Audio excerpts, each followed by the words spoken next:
Hello everyone, welcome back to my channel. If you're new here, my name is Kizito. What I do is solve coding challenges that could be asked by a technical interviewer. Today, I'm going to do something different. We're going to use the language Python to create the function FizzBuzz instead of using JavaScript. So let's get started. Okay, the first thing that we need to know is how to print to the console. With Python, all we need to do is type in the helper method print with open and close parentheses, add double quotes or single quotes, and just type in whatever string you want, like hello everyone. Put that Y there, okay.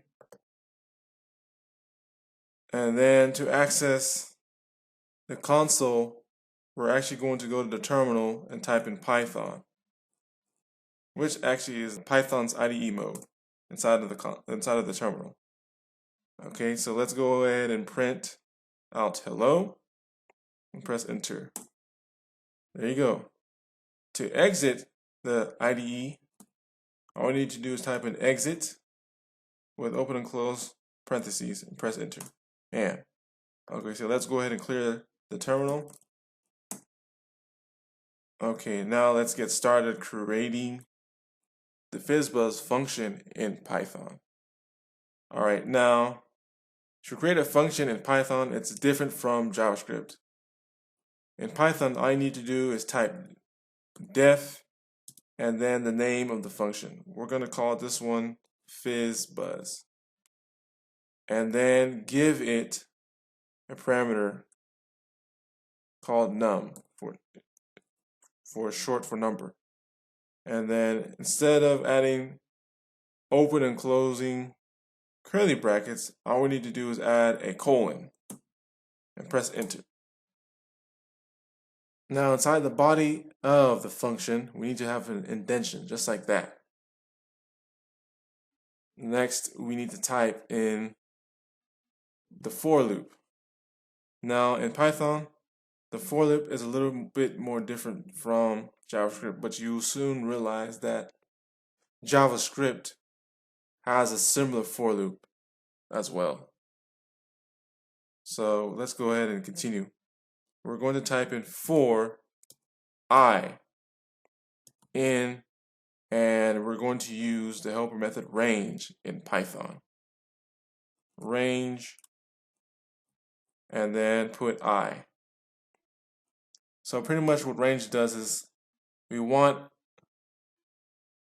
the range to start from whatever number to the last number we want it to stop at. So let's put 1 actually, and then put a comma and type in number. So whenever we put 1 and then enter the amount of times we want it to go through, it's going to go from 1 to whatever, or 1 to 20. But in this case, it go to 1 through 19. So to fix that, let's put a +1 there. All right. Okay, now the next thing we need to do is type in the colon, press enter, and create the if statement. Okay, so now we need to type if I divisible by 5 equals 0 and I divisible by 3 equals 0, colon, then print FizzBuzz. Next we need to do is type in the else if statement. Now in Python, it's a little bit more different from JavaScript. Instead of typing else if, we just type in el and then if, and then continue with the condition. The condition right here should be I divisible by 5 equals 0, then print buzz.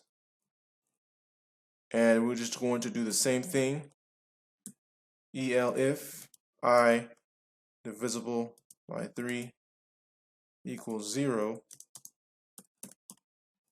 then print fizz. Then end it with an else with a colon, print I.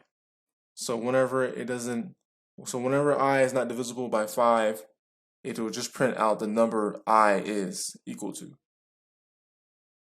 Alright. Now to end the function, all we need to do is add a blank line of code. So press enter again. There you go. Now the function is closed. To call the function, it's just exactly like JavaScript. All we need to do is just type FizzBuzz and then give it an argument of 20. Well, let's do 30 actually. So we can see it print out FizzBuzz twice, maybe. Let's see. But alright, it looks like everything's set. Let's go ahead and copy this. Go to the terminal, type in Python to enter the IDE, or to go to the Python's IDE mode, and then paste the function. Alright, let's press enter. There you go. See? 1, 2, fizz, 4 buzz, fizz again, then 7, 8, fizz, buzz again, 11, fizz again, and then when it gets to 15, fizz buzz. And also when it gets to 30, fizz buzz again. Alright guys and girls, that's it for today. Y'all have a good one.